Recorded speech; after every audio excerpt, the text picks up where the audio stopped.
Está no ar o programa Sapere-Aude. Eu sou a Gabriela e aqui comigo estão o Alexandre, Arthur e nosso convidado ilustre, Fábio Faversani. Tudo bem, gente? Tudo bem, Gabi. E aí? Opa, tudo ótimo, hein? Muito bem. E aí, sejam bem-vindos, Fábio. Fábio, pela primeira vez, ele já ajudava nos bastidores, né? Exatamente. Sempre ajudou nos bastidores, empolgado Exato. aí, mas ele tava meio reticente. Tá. O Fábio trazia água, né? Ele ajudava aqui, né, também a trazer uns Divulgação. lanchinhos, Mordomicamente, divulgação. né, ajudando. Exatamente. Mas agora não, agora ele resolveu participar de fato. Sim. Já tô começando a ficar arrependido disso. Não se arrependa, nós somos ótimas pessoas. Ótimo. Vai dar tudo certo. Geralmente, Vocês sim. mudaram, hein? Então eu consigo entender por que ele era um pouco reticente a participação dele. A razão sempre há. Mas então, qual que seria o tema de hoje, Gabriel? Então, hoje nós vamos falar sobre a importância dos clássicos no Brasil e o papel dos estudos clássicos no nosso país. E aí? Tudo bem. Ótimo. Tema capilar. Exatamente. Sim. Exatamente.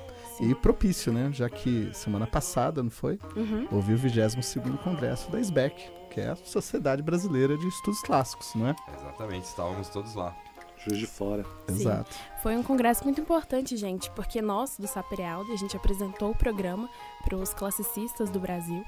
E foi muito importante porque a gente mostrou como que funciona essa dinâmica, essa nossa tentativa e iniciativa, né, de mostrar os estudos clássicos para além das esferas acadêmicas, mostrando de uma forma dinâmica, que é o que a gente tem tentado fazer aqui. Então, assim, para pessoas dentro da academia e fora, conhecer um pouco, e foi muito legal, o pessoal gostou bastante. E a gente tem tentado fazer isso. E o congresso como um todo foi muito bacana, porque a gente tem esse diálogo, vocês revêem pessoas, a gente conhece pessoas, entende melhor da pesquisa do outro, do que o outro estuda. Então foi muito bacana o congresso. Foi o meu primeiro, de muitos, espero, e eu gostei bastante. Realmente foi ótimo, né? Congresso muito plural, né? Como a área, né? Estudos clássicos, não há outra forma. A gente vai comentar muito sobre isso aqui hoje. Mas deu para conhecer muita gente, ver pesquisas de pessoas produzindo Brasil afora e de outros países também, Sim. pessoas convidadas. Deu para colaborar com a pesquisa de muita gente, né? Principalmente alunos de graduação, não só, né? Mas principalmente alunos de graduação que apresentaram seus pôsteres e estão iniciando, né? Nessa jornada aí nos estudos clássicos, e a gente pôde ler, colaborar, sugerir coisas, alterações, etc. E foi incrível mesmo. Exatamente. O congresso foi muito bom justamente porque é um espaço, né, para interlocução, Sim. né? Principalmente entre as várias áreas, não é, que compõem os estudos clássicos, né, na verdade. Quer dizer, uma área altamente multidisciplinar, né, digamos assim.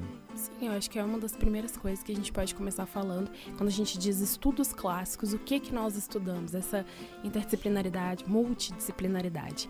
E aí, Fábio, quer começar falando pra gente? Posso. O Brasil tem uma característica diferente do que ocorre em outras partes do mundo, principalmente onde os estudos clássicos já são mais consolidados, porque, sobretudo nas principais universidades, a gente tem departamentos, setores dedicados ao estudo clássico, né, aos estudos clássicos.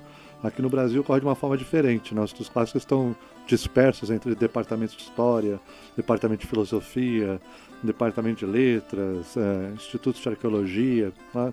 Então aqui a gente não tem essa separação dos clássicos em departamentos específicos, né? Então, em geral, a SBEC, a Sociedade Brasileira de Estudos Clássicos, é um espaço muito importante para congregar essa multidisciplinaridade, já que a gente está separado em departamentos diferentes, né? Em alguns casos há mais interação, como é o caso aqui da Universidade Federal de Ouro Preto. Em outros casos há uma interação muito baixa, né? Porque esses professores, pesquisadores, estudantes, às vezes estão separados fisicamente mesmo, né? Em prédios diferentes, lugares diferentes, às vezes até em campi diferentes, né? Como é o caso da UFRJ, né? Que a letra está no fundão e a história, a filosofia estão no centro da cidade, né? Então estão fisicamente bem apartados, né? Acho que aqui em Mariana, no nosso caso, né, a gente tem a sorte, porque o curso de Letras e História estão no mesmo prédio, então a gente tem, ainda mais por ser uma universidade menor, então a gente tem esse diálogo muito próximo, e eu acho que isso é fundamental, assim. O FOP é uma universidade menor em certo sentido, né? Porque sempre brinco, né? Que a UFOP é a menor universidade do planeta, né? E isso lá na SBEC fica bem claro, né? A integração que a gente tem com pesquisadores de outros lugares, o fato de muitos alunos formados aqui terem ido complementar sua formação em outros locais, são professores em outros lugares. e também o fato da maior parte de nós, né, a gente tem um índice baixo de endogenia na UFOP, que é uma característica muito marcante, né? Então, boa parte dos professores que aqui trabalham se formaram em outro lugar, é o nosso caso, né? A gente fez o início da nossa formação em outros locais, continuamos sempre, né, estudando, nos aperfeiçoando, agora aqui na UFOP, né? Muito bem. E, assim, quais áreas que você diria que formam os estudos clássicos como um todo, assim? Bom, isso, como tudo, é dinâmico, né? Tem se alterado bastante, né? Tradicionalmente, a gente tem as literaturas e línguas, né? Grega e latina, história antiga, filosofia antiga, arqueologia mediterrânea, sobretudo, né? E isso mudou muito, né, nos últimos tempos. Então, se a gente pensar mais recentemente, tem sido uma expansão dos estudos clássicos, em primeiro lugar, para outras civilizações, para outras sociedades que não eram tão estudadas, né, como os celtas, germânicos, os persas, né. Então, aqui no Brasil mesmo, né, a gente tem Otávio, que trabalha na Federal do Paraná e trabalha, né, com esse universo. Aí, Otávio, meu colega de doutorado lá na Inglaterra, hein? Um abraço, Otávio, saudades.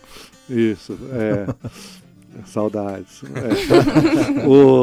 A gente tem também nesse campo de estudos célticos, né, o Dominique, que trabalha em Blumenau, a Adriene, que trabalha na Federal Fluminense, e um outro domínio muito importante que tem crescido bastante como parte do campo de estudos clássicos, né, são os estudos ditos de recepção ou uso do passado, apropriações do passado, né? A gente sabe muito bem que esse mundo antigo, e esse programa é objeto disso muitas vezes, né? Ele continua entre nós, assim, muito próximo de nós, né? Então o mundo antigo é muito mais próximo, inclusive, do que realidades temporalmente menos afastadas ou até espacialmente menos afastadas, né? Então a gente tem o estudo da antiguidade, suas representações, né, no cinema, no teatro, na literatura, tradições intelectuais, tudo isso faz parte dos estudos clássicos. Então os estudos clássicos é um campo em franca expansão, né, seus domínios, seus objetos, né, porque, na verdade, o que produz nossos estudos, sobretudo, não é o objeto em si, né, mas são as perguntas que a gente faz para essa documentação, para esse passado, né? E as perguntas têm se alterado porque o tempo vai passando e a gente vai fazendo outras perguntas, né? O próprio Moses Finley dizia que a gente sabe mais sobre os gregos hoje do que os gregos sabiam sobre eles próprios, né? Que a gente fez um monte de perguntas que eles não estavam interessados. A Mary Beard fala a mesma coisa, né? Que a gente sabe muito mais sobre os romanos do que os romanos sabiam, né? Ela falou isso nesse livro dela, SPQR, né? Exatamente. E é verdade, né? A gente sabe mais, não é nenhum mérito, nenhuma glória, né? É porque a gente tem feito perguntas diferentes, né? Então as perguntas vão mudando e, portanto, o campo vai mudando o seu desenho, conforme as perguntas que a gente faz. Num âmbito assim, Fábio, mais imediato, assim, pensando justamente numa expansão, né, dos estudos clássicos no Brasil, e já que ele é pulverizado, então, mesmo nas universidades maiores, né, em que esses estudos clássicos são um pouco mais consolidados, né? Só falo um pouco porque tem que relativizar, né? Em comparação, por exemplo, com universidades europeias, né? Quer dizer, os estudos clássicos existem nesses lugares desde a fundação dessas universidades. Desde antes de ser clássico. Desde antes de ser clássico, exatamente. Mas no âmbito mais imediato, assim, você acha que houve uma expansão da pesquisa e também da área de estudos clássicos na UFOP? Você que está aqui desde o começo dos anos 90? Isso é inevitável, né? Os estudos clássicos têm se expandido bastante, né? Tanto quantitativamente quanto qualitativamente, né? Em primeiro lugar, porque tradicionalmente os estudos clássicos estavam limitados às universidades mais antigas, universidades mais consolidadas, né? Sobretudo no eixo Rio e São Paulo, né? Hoje em dia, a gente tem uma dispersão muito grande, né? Então, a gente percebeu isso na Sociedade Brasileira de Estudos Clássicos, nessa reunião, pessoas vindo de todas as regiões do país, né? Região centro-oeste, região norte, onde as universidades ainda são muito recentes, né? O que leva a algo muito interessante, porque nessas universidades, as pessoas têm liberdade para criar coisas novas, pensar os estudos clássicos de uma forma diferente, e os estudantes que estão lá se formando, né, também eles partem de perguntas muito originais, muito novas, né? Então, a tradição, esse peso da tradição, às vezes também é limitante para pensar perguntas novas, pensar novos problemas, né? Então, é claro que essa diferença, né, entre centros mais tradicionais e centros novos, né, em geral, leva a que os centros mais tradicionais tenham um peso maior pela sua própria tradição, né, determinando os rumos da área. Mas é impressionante como a gente tem esses centros novos, de fato, criando coisa muito original e muito interessante, né? Tanto é assim que agora, o próximo encontro nosso, da SBEC, vai ser em Fortaleza. Exatamente. Diretoria lá do Ceará, né? E não é a primeira vez Ceará, que é hein? isso. Partiu Ceará, já estou animadíssima. Não tá ruim, né? Sair de Juiz de Fora pro Ceará é promissor. E não é a primeira vez. Juiz de Fora, gente. Gostou muito, hein? Sim, Gostou. foi incrível. Praias Parabéns, excelentes. Só que não. E a gente tem aí, né, pela segunda vez a SBEC indo pro Nordeste. A primeira vez foi em Natal. Né? Foi em 2009, né? Ou foi em 2008? Agora tô... Eu acho que 2009. 2009, acho que foi 2009, sim. Essas coisas, coordenada pelo nosso filósofo Marcos Filgueira, né? E violinista também, toca um violão magnífico. Foi excelente o evento lá, né? Então, a SBEC, ela, ao mesmo tempo que congrega, também testemunha bastante esse processo de mudanças, né? A SBEC nasceu em Belo Horizonte, né, em 1985, bem recente, né? E é um centro importante aqui. Vários encontros foram realizados aqui em Minas Gerais, né? Em Ouro Preto, em Belo Horizonte, Juiz de Fora, né? E a primeira vez que a gente teve o encontro da SBEC foi em Belo Horizonte, Minas Gerais. Minas Gerais aqui tem um papel de proeminência, né? No qual a gente se orgulha. Sim. Inclusive ainda a sede até hoje, né? É em Belo Horizonte. Exatamente. Né? E a primeira presidente foi a professora Haganushi. Eu já não lembro porque eu não estava participando, não. Eu sou idoso, mas não chega tanto. Eu posso estar enganado, então os ouvintes me corrigem, mas eu chequei isso antes. Ela foi a primeira presidente da SBEC, uma arqueóloga. A professora Haganushi Sarian. Legal. Exatamente. Lá da USP, arqueóloga, né, representando aí isso. Isso o ouvinte pode pensar, uma arqueologia clássica no Brasil, né? Como é que se dá isso, né? Afinal de contas, não parece um pouco distante, né? Assim, você vai analisar objetos ali, materiais. Pois é, mas o Brasil ele tem contribuído com muitos pesquisadores, né, que coordenam sítios arqueológicos fora do Brasil, né? Analisam objetos aqui e também coordenam lá. Então, eu lembro do professor Fábio Vergara, né? Professor da Federal de Pelotas, com quem já trabalhei quando eu morei lá.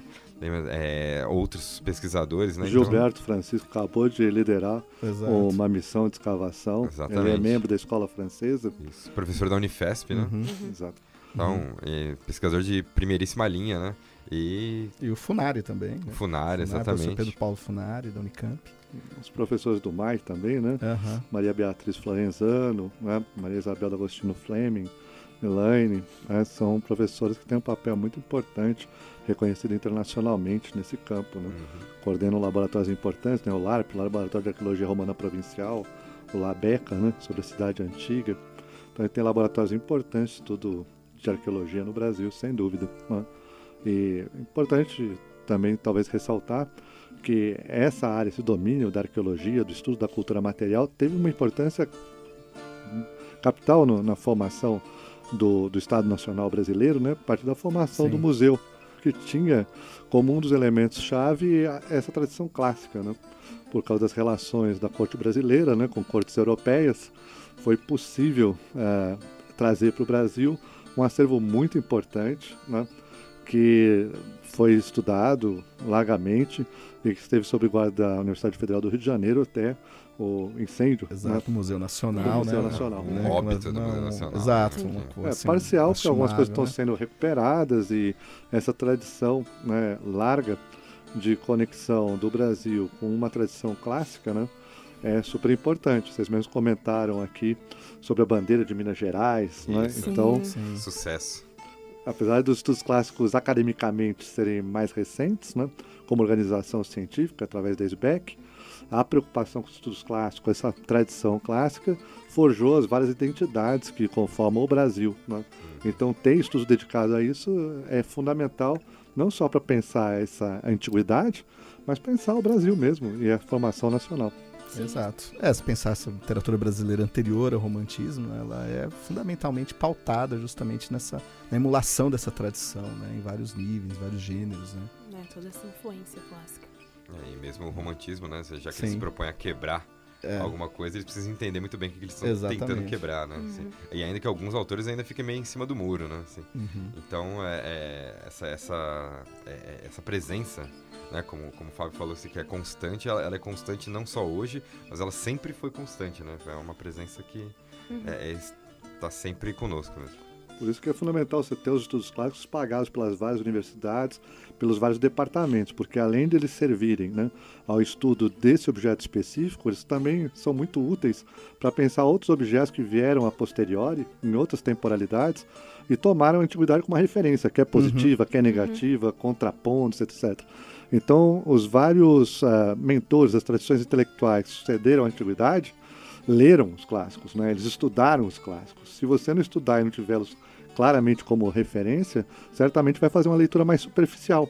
Sim. Porque estão dialogando com uma tradição que você, desconhecendo, você vai também acabar deixando passar desapercebido uma série de elementos que são importantes para a interpretação tanto dessa documentação literária quanto as tradições políticas, sociais, econômicas que estão aí no país, né? Agora a gente vê o debate, né?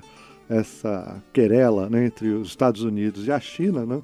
E na mídia internacional, nos jornais, nas televisões e tal, domina, né, se retoma uma ideia que está na obra de Tucídides, né, que tem sido chamada, inclusive, da armadilha de Tucídides, né? A ideia é que sempre que uma emergente potência surge no cenário, vai entrar em conflito com a potência já consolidada, né? Então, mesmo questões assim que você nunca pensaria que vai se retomar os clássicos, eles são retomados como referência para pensar situações contemporâneas, que eu particularmente não vejo muita conexão entre o mundo antigo e a situação contemporânea. Mas nesse caso, inclusive, é curioso que a China vira Atenas, né? Que é a potência mesmo. Não faz muito sentido em si, né? Mas faz sentido nessa veia, né, da retomada da tradição clássica como elemento interpretativo importante para diferentes sociedades, quase como um mecanismo comparativo, né, que permite que sociedades em diferentes lugares do mundo vejam um problema a partir de referências que são comuns. Então o universo clássico tem um papel relevante não só para estudar a antiguidade, né, mas também essas outras temporalidades, outras tradições intelectuais que se pautaram, quer positiva, quer negativamente, no mundo clássico. Exatamente, você vê, né? Tanto a questão literária, né, como o Fábio bem falou, né, não dá para você estudar autores posteriores, né, o século XVIII para frente, ou, enfim, Anchieta, quem você nomear aí, Camões, Fernando Pessoa, né, imagina, sem conhecer bem essa literatura clássica. Então, os estudos clássicos estão presentes na literatura de qualquer época. Aí, além disso, você tem a questão histórica, né? Tanto historiográfica, né? Como a interpretação da realidade política, muitas vezes atual, que passa aí um pouco por esse crivo. Aí, para não falar, então, da filosofia, né? Imagina, você estudar filosofia sem nunca ter lido Platão e Aristóteles, assim, você nem começa. Não tem por onde começar, é por eles, né? Então, assim, em vários campos, né, do saber humano, a presença clássica, ela é absolutamente relevante nos dias de hoje, né? E aí, claro, isso também não elimina a possibilidade de você estudar os clássicos neles mesmos, né? Assim, como muitos aqui de nós, né? Sim. Fazemos aqui. A gente, talvez, alguns de nós aqui, mais do que outros, talvez não tenham interesse em comparar a antiguidade com os tempos atuais, alguma coisa assim, mas estuda ali eles por eles mesmos, que é um objeto de estudo, né? Tão válido, evidentemente, né, como qualquer outro, né? Exato. E tem uma questão importante também, que eu acho que os clássicos eles dão uma lição, de certa maneira, né? Pensar no que se pensa a universidade, o que se pensa fazer ciência na contemporaneidade, pelo menos as ciências humanas, né? Já há algum tempo, né, se alardeia muito a necessidade de interdisciplinaridade, né, de multidisciplinaridade, né, de diálogo, né, entre as diversas disciplinas, etc. Isso é um aspecto que os estudos clássicos sempre fizeram. Sim. Não somente porque, digamos, nossos colegas dos estudos clássicos são provenientes de várias áreas específicas, como filosofia, história antiga, letras clássicas, arqueologia, mas também o próprio fazer do pesquisador nos estudos clássicos demanda a necessidade de um conhecimento, muitas vezes, histórico e filosófico. Então, por exemplo, se a gente se propõe aqui em ler na sincronia, Virgílio, por exemplo, Horácio, por exemplo, é fundamental o conhecimento de escolas filosóficas, digamos, helenísticas, como o epicurismo, por exemplo, leitura de Sêneca, né, que demanda também uma leitura, por exemplo, do estoicismo, né? Então, um diálogo entre literatura e filosofia, né, por exemplo, e mesmo demandas fundamentais em Virgílio, né? É fundamental conhecer história, digamos assim, né? Então, esse diálogo, né, da Eneida, por exemplo, com o Principado de Augusto, o conhecimento, né, histórico daquele momento, fundamental para compreender o poema também. Então, quer dizer, há uma amálgama aí, na verdade, de disciplinas, né, que elas não só formam estudos clássicos, mas há um diálogo profundo, né, e perpétuo entre essas diversas áreas, né? Inclusive, as nossas formações um pouco dialogam e muito, né, nesse sentido. Sim, na antiguidade essas coisas não são indissociáveis. Para você entender filosofia, você entende história, você entende literatura. E eu acho que isso que é tão incrível de estudar, pesquisar. Bom momento para perguntas difíceis, né? Gabi, o que você vai fazer na iniciação científica, hein? Nossa, complexo. A gente aproveita então, né? Exato. A gente acredita agora para falar um pouco das nossas trajetórias, né? Exato. Somos só 4 aqui, mas de momentos um pouco diferentes. E de lugares também, ainda que 3 aqui sejam de São Paulo, né? Estudaram na USP e tudo. Mas o Fábio tá na UFOP há muitos anos. Eu cheguei muito recentemente, né?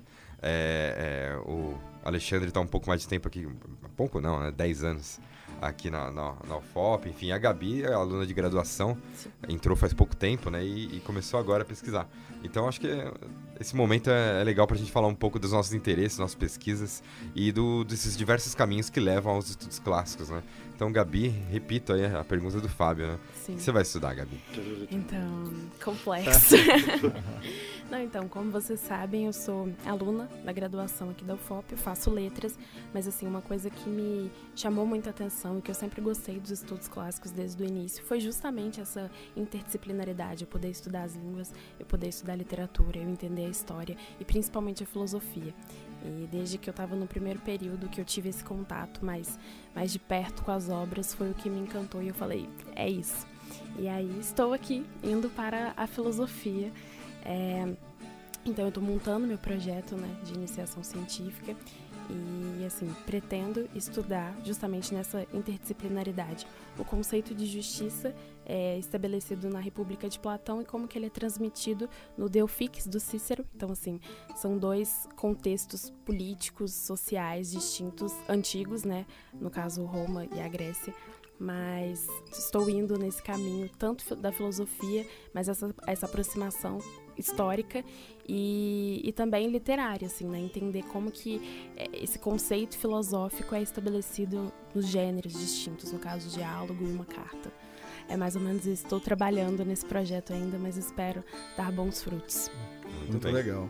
E tem uma coisa interessante, né? Porque eu acho que vale a pena falar a respeito disso. A Gabi pode até testemunhar um pouco a respeito, dar o testemunho dela aqui, né? Mas assim, que há já pelo menos, assim, há no CHS a possibilidade de um trajeto formativo na área dos estudos clássicos, né? Pelo menos. Exato. Assim, não é? Quer dizer, Gabi, com todos os alunos do primeiro período da Letras, cursou, não é? A disciplina Estudos Clássicos, não é? Que é uma disciplina introdutória. Mas agora, o que você está cursando? O que você cursou já de clássicos? Assim? Não, então, além a disciplina de introdução aos estudos clássicos, justamente é bem introdutória, a gente tem esse panorama inicial, mas que eu gostei muito de cara e logo depois eu comecei fazendo as disciplinas eletivas, porque não tem uma habilitação própria de estudos clássicos. No caso, eu faço licenciatura em língua portuguesa, mas eu dou ênfase, no caso, nessa antiguidade, nesse estudo, e eu já fiz a disciplina de épica, de literatura épica, já fiz latim 1, estou no latim 2, e agora eu faço sátira, que aí são essas disciplinas eletivas que... Já teve retórica e poética também. Retórica e poética, retórica esqueci. Poética, exato. Sim, muito Hora importante. de rever a nota. Exatamente. Hora de rever essa nota aí, Gabi. Exatamente. E não demora, vai fazer história antiga também, né? Sim, sim. História antiga, na verdade, é uma disciplina obrigatória, né, para os alunos da história, mas no meu caso, que eu tenho interesse, desde o início eu já conversei com os Fábios e pego os textos, porque às vezes é difícil conciliar o próprio horário, mas como está muito próximo, eu acho que isso é incrível, eu consigo estudar e ter essa proximidade com as disciplinas também da história que estão aqui no mesmo prédio. Isso é uma coisa feliz, né? Essa proximidade, né? Tem uma amizade também, né? Sim. Apesar do Fábio, nós somos amigos do Fábio. Sim. Falando mal do Jolie. E do Fabinho Jolie. Então, acho que já foi nosso convidado. Já foi, aqui. Exatamente. Inclusive, se não escutaram o programa da escravidão, escutem. Escute lá. Programaço, né? Inclusive. E então a gente há uma proximidade grande, né, entre nós, né, entre as áreas, é um esforço comum, né, na verdade, de um trabalho em conjunto, né, Fábio? Já há algum tempo. A gente tem constituído uma colaboração importante, né? À medida que os professores foram chegando, os colegas foram chegando, eu cheguei aqui na UFOP em 1991, depois de Cristo, naturalmente. Não parece, né? Não parece, parece que foi mais Eu tempo. acho que você estava no Museu Nacional, você veio, não é? Ali. Escapei o Egito cedeu, né? A múmia. Você tá mais tempo na UFOP do que eu tenho de vida. Mas muito mais, né? Sim. O que mostra sua imaturidade, não minha velhice. E hoje a gente tem um grupo de colegas importantes, né, trabalhando pela sua formação, pela qualidade da pesquisa que realizam. Não só o Fábio Joly, eu na História, Alexandre Ganlon e o Arthur Costrino também na Letras, né? Mas ainda o nosso professor Bruno, né? Bruno Salles, Popstar, Exato, que já também já participou. Inclusive, já se vocês esteve não aqui. escutaram o programa das universidades, escutem. Boa oportunidade. O Bruno Salles trabalha com medieval dentro desse universo latino, né? Trabalha com paleografia latina também, tem muito interesse no estudo desse universo, né? Então a gente tem uma diversidade grande de pesquisadores. Eu me dedico mais ao universo do Principado Romano, tradicionalmente. Agora estou estendendo para a República, né? Fiz meu mestrado e doutorado sobre orientação do professor Norberto Guarinello, na Universidade de São Paulo, mestrado sobre a pobreza no Satírico, doutorado estudei esse filósofo já mencionado aqui pelo Alexandre, né? Sêneca, e agora meu estudo está caminhando por outras vias, né? Sobre corrupção, sobre o universo da política romana, né? E que é um universo bastante próximo, né, ao nosso. E isso é interessante estudar a antiguidade, né? Porque ao mesmo tempo que é um universo muito próximo, nos diz muito, a alteridade ajuda a compreender tanto a realidade antiga, né, que a gente faz perguntas novas, como eu disse antes, quanto a nossa própria realidade, né? Porque por alteridade você tem mais destaque para as coisas que você considera que são comuns, normais e universais, e você vê que elas não são tão comuns e nem tão universais, né? Você desnaturaliza o tempo em que você vive quando você estuda diferentes contextos. Sim. Então, venham estudantes, alunos. É muito legal estudar a antiguidade clássica, né? É muito oportuno, muito atual, paradoxalmente. Aproveita que você falou um pouco dessa pesquisa. Essa graduação você fez onde, Fábio? Tudo na Universidade de São Paulo. Né? Eu fiz tudo... Eu sempre estudei e trabalhei, né? Então minha capacidade de mobilidade ficou relativamente reduzida. Fiz tudo na Universidade de São Paulo, sempre com o meu orientador, com o Norberto Guarinello, e foi uma formação que durou muitos anos, né? Diferente do que é hoje, né? Em geral as pessoas fazem mestrado em 2 anos, o doutorado em 4, né? Eu demorei tudo, acho que foram 11 anos, né? Então não é exatamente o percurso mais rápido do mundo. Mas antigamente, lá no século XVIII, isso era mais comum, né? Era menos comum as pessoas realizarem pós-graduação, e era mais comum essa formação ser mais longeva, né? Mas era uma outra coisa, né? Então, hoje mudou muito, né? O nível de exigência, padrão de exigência em relação aos trabalhos, né? É diferente, né? Não digo que é nem melhor nem pior, mas é diferente hoje. Hoje se espera que a pessoa faça mestrado em 2 anos. Então, obviamente, é um trabalho mais monográfico, mais focado em algo, né? Tempo de formação dos alunos, formação instrumental, que é fundamental em estudos clássicos, né? Conhecimento de língua, né? Tanto as línguas modernas quanto os idiomas, né? Em que estão as fontes escritas. Hoje se dá ao longo desse percurso, né? Então começa na graduação, estudando, continua no mestrado, segue no doutorado, para ir ganhando uma proficiência, né, que permita essa formação do pesquisador como desejada, né? Então as pessoas que têm interesse em estudar, né, e têm interesse em ampliar seus horizontes, inclusive do ponto de vista mais instrumental mesmo, conhecer línguas, conhecer outras culturas, outras realidades. De novo, bem-vindo aos estudos clássicos. É o seu lugar. Pois é, mas eu acho que o Fábio tocou num ponto importantíssimo aqui que eu gostaria de salientar, porque às vezes a gente tem uma imagem, assim, às vezes as pessoas fora da universidade que por um acaso entram em contato com a existência dos estudos clássicos e com a pesquisa em estudos clássicos, e às vezes há uma imagem, mesmo dentro da universidade, às vezes há uma imagem de que as pessoas que fazem estudos clássicos, elas são, elas têm privilégios, no sentido que elas não precisam trabalhar, e etc. Tá? Eu acho que isso não é, primeiro que isso não é verdade, né? Acho que a maioria dos pesquisadores que eu conheço, na área durante a sua formação. E veja, né, pesquisa é trabalho, né? Isso tem que ficar muito claro, Sim. muito evidente. Então, assim, o que se tem dentro da universidade como um todo, e nas humanidades um pouco mais, talvez, e nos estudos clássicos talvez seja quase uma regra, é que as pessoas trabalham 2 vezes, né? Ou seja, elas Exatamente. pesquisam, né? E também precisam, né, para se manter, de diversas formas, precisam trabalhar de outras maneiras, né? Muitas vezes dando aula. Sim. Então, o Fábio falou que ele sempre trabalhou. Eu também, principalmente durante o meu mestrado. No mestrado, eu não tive bolsa. Eu trabalhei muito, né? Dava muitas horas de aula por semana para conseguir me manter no mestrado e fazer a pesquisa, né? No doutorado, felizmente, eu tive bolsa.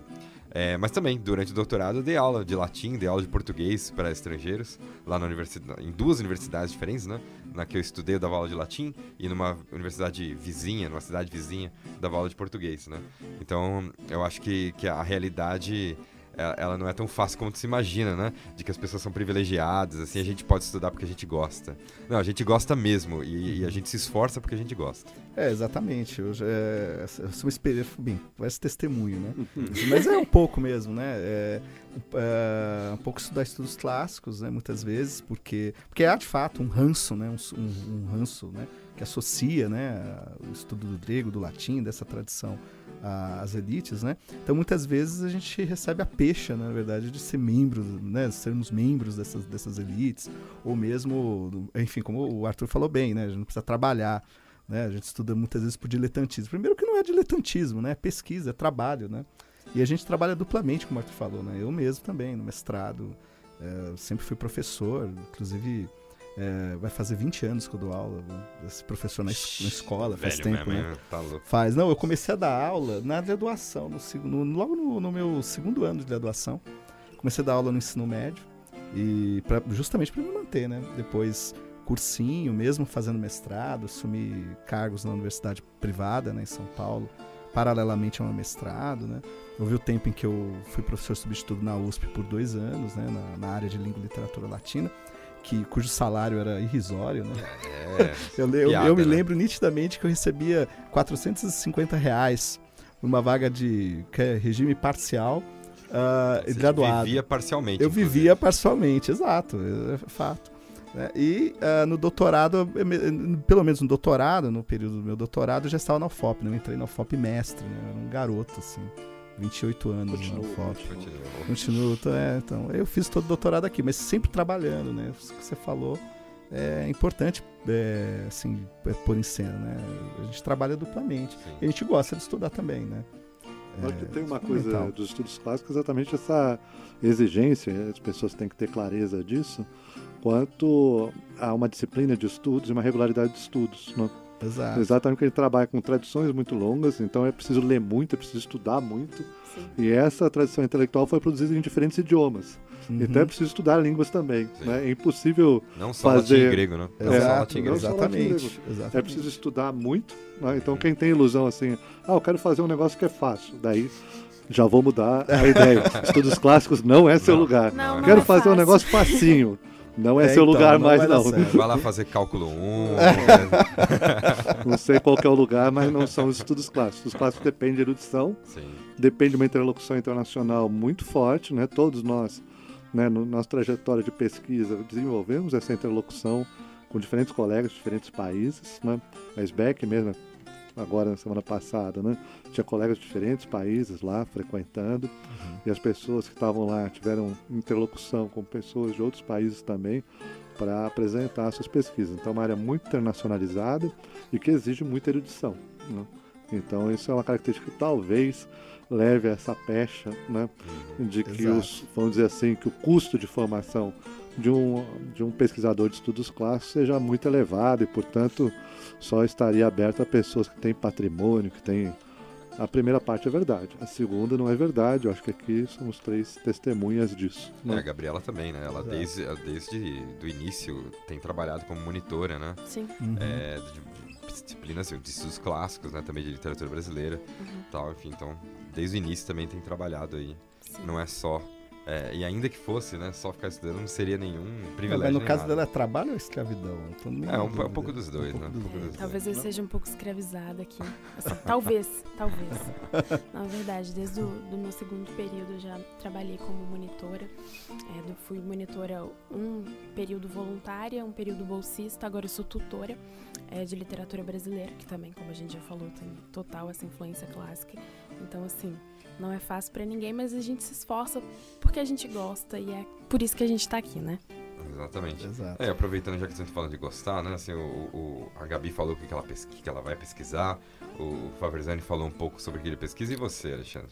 Você só trabalhou ou você pesquisou alguma coisa? Conte para nós! Eu não sei, dizem, né, que eu pesquisei alguma coisa, né? Não, eu tô brincando. Meu Assim, colega aqui tem 2 livros publicados. Não, pesquisador jovem, eu falo brincando, mas eu admiro. Né? Tem 2 livros publicados, fora vários artigos importantes e tal. É um exemplo mesmo pra mim. Então, não, obrigado, cara.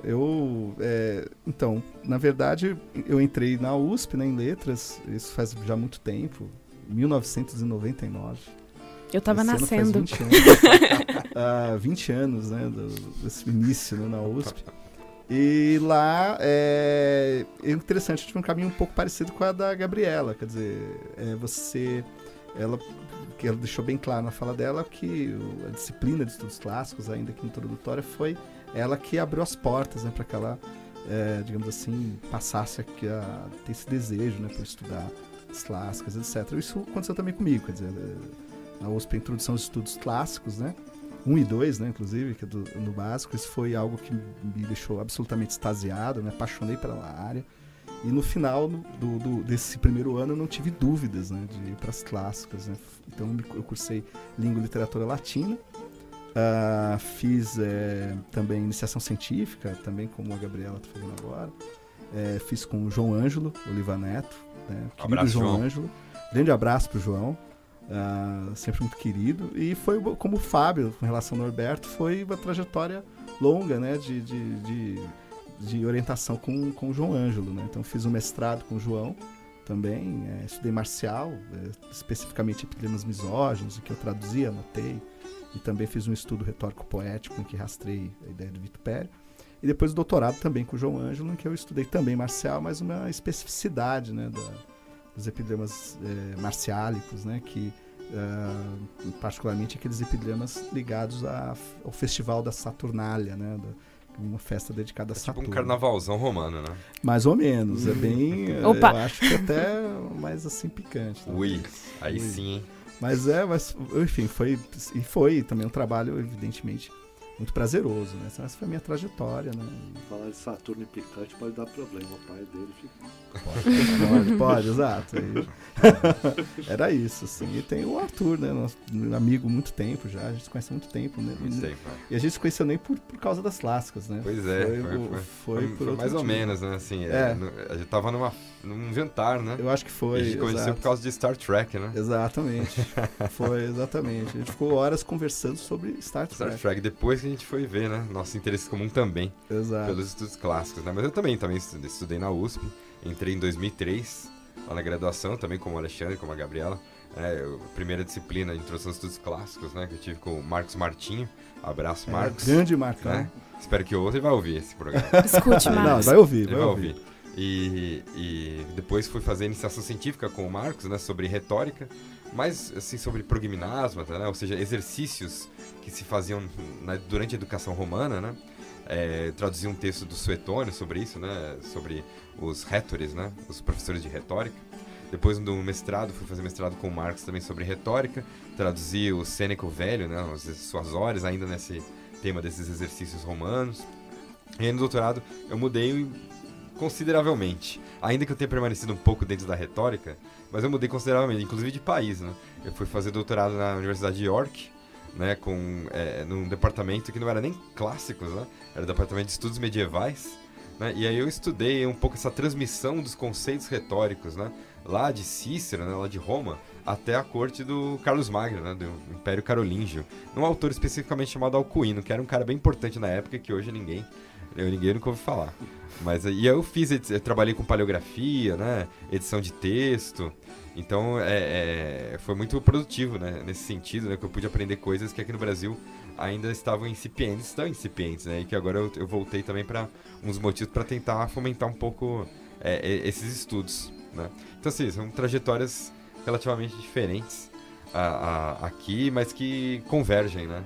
Sim. E demonstram um pouco dessa pluralidade que faz parte dos estudos clássicos. Exato. É um universo muito amplo, né? E isso acho que é até importante ressaltar para quem nunca trabalhou com clássicas, né?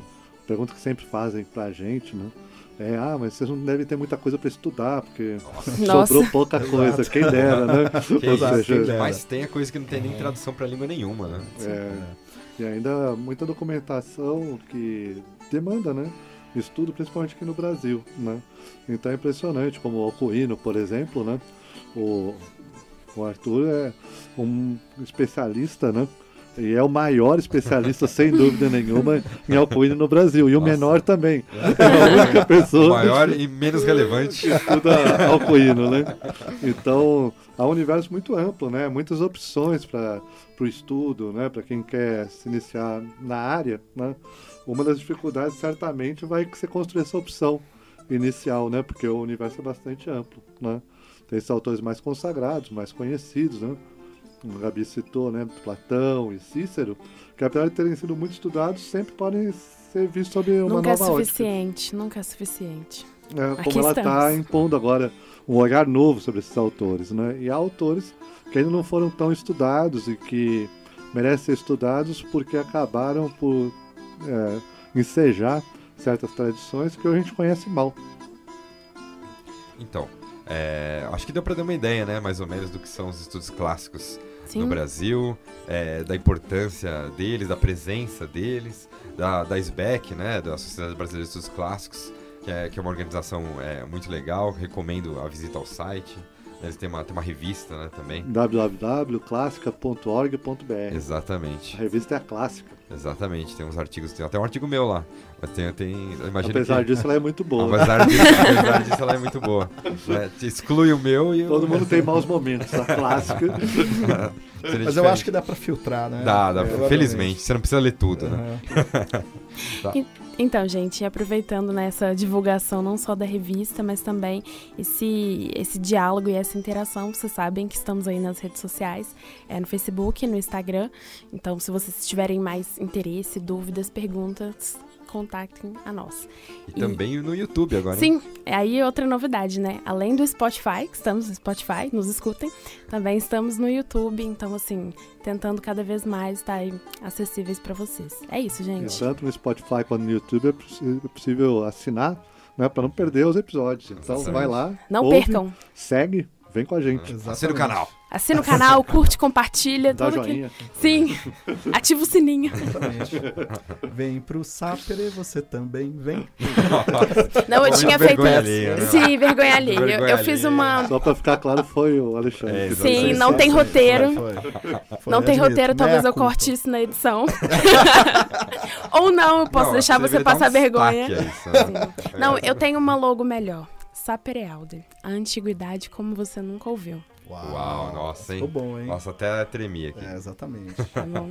Então é isso, gente. Muito obrigada, Fábio, pela presença. Ex-presidente da SBEC. Exato, Sim. Ex-presidente da SBEC, exatamente. Está aí nos ajudando sempre nos bastidores, mas sinta sempre bem-vindo para poder estar aqui com a gente.